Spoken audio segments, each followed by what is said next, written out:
वो मुझे मार डालेगा। आफताब मुझे पीटता है। मैं नर्क में जी रही हूं।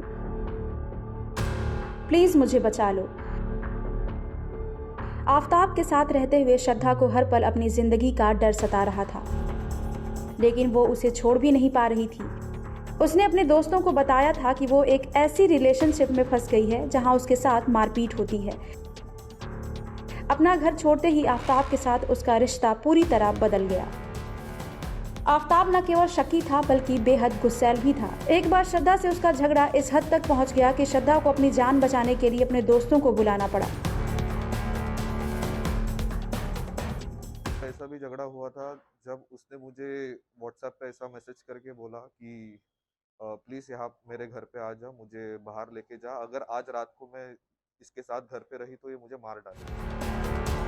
उस रात श्रद्धा को उसके दोस्तों ने आफताब से बचा लिया।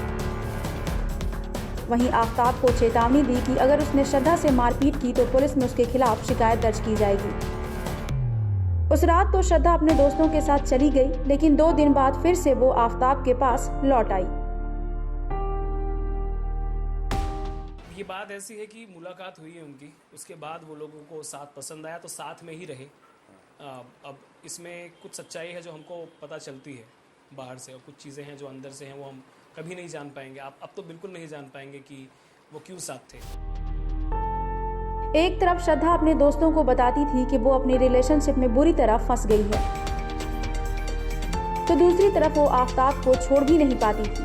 उसके दोस्त आज तक नहीं समझ पाए कि आखिर ऐसा क्या था कि श्रद्धा ने आफताब के लिए अपने माँ बाप और दोस्तों को छोड़ दिया, अपने शहर को भी छोड़ दिया। श्रद्धा छोड़ना चाहती थी उसे, लेकिन ऐसा होता है कि अगर आप किसी एक दलदल में घुस जाएं और दलदल से बाहर आना मुश्किल हो जाता है, तो उसी तरीके से कुछ हुआ श्रद्धा के साथ। वो उसको बाहर आना उसके लिए बहुत मुश्किल हो चुका था, उसका जीवन नर्क सा हो गया था। श्रद्धा और आफताब दोनों ही महाराष्ट्र के थे। वसई के अलग अलग इलाके में दोनों के घर थे। आफताब 2004 से वसई वेस्ट में अपने माँ बाप और छोटे भाई के साथ रह रहा था। मई 2019 में बम्बल डेटिंग ऐप से दोनों की जान पहचान हुई। उस वक्त आफताब मलाड के एक कॉल सेंटर में जॉब कर रहा था। काम पर जाने के दौरान आफताब अक्सर श्रद्धा को पिक और ड्रॉप करता था। इसी तरह दोनों की करीबी बढ़ी। फिर 2019 में ही श्रद्धा ने आफताब के साथ लिव इन में रहने का फैसला कर लिया। श्रद्धा के परिवार ने इसका विरोध किया, लेकिन वो नहीं मानी। पहले वसई और फिर नए गांव के अलग अलग अपार्टमेंट में दोनों करीब 2 साल तक साथ रहे। जनवरी 2020 में श्रद्धा की मां का देहांत हो गया। इस दौरान श्रद्धा 15 दिनों के लिए वसई के इस संस्कृति अपार्टमेंट में रहने के लिए आई।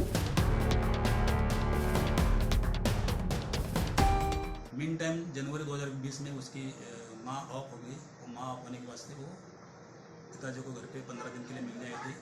सब विधि होने के बाद वापस वो अब तक साथ रहती थी। जनवरी 2020 में उसकी मां ऑफ हो गई। 15 दिन तक घर में रहने के बाद आफताब के साथ रहने के लिए लौट गई। श्रद्धा के दोस्त बताते हैं कि इसके बाद ही आफताब और श्रद्धा में झगड़े ज्यादा होने लगे।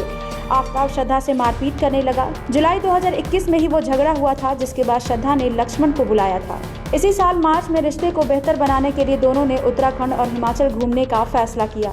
दोनों ने हरिद्वार, ऋषिकेश, देहरादून, मसूरी और हिमाचल के हिल स्टेशन की सैर की। इन 25 दिनों के दौरान ही वो दिल्ली भी गए। घूमने के दौरान उनकी मुलाकात बद्री नाम के एक व्यक्ति से हुई। बद्री से दोनों की दोस्ती हो गई और वो कुछ दिनों तक दिल्ली में उसके घर पर भी रहे।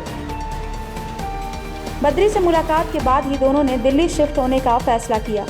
दिल्ली आने के बाद श्रद्धा का संपर्क अपने दोस्तों से कट गया और जिसका डर था वही हुआ। पुलिस के मुताबिक 18 मई को ऐसा झगड़ा हुआ कि आफताब ने गला दबाकर श्रद्धा की हत्या कर दी। इस बार श्रद्धा के दोस्त उसे बचा नहीं सके, मगर उनकी वजह से ही इस खौफनाक हत्याकांड का खुलासा हुआ।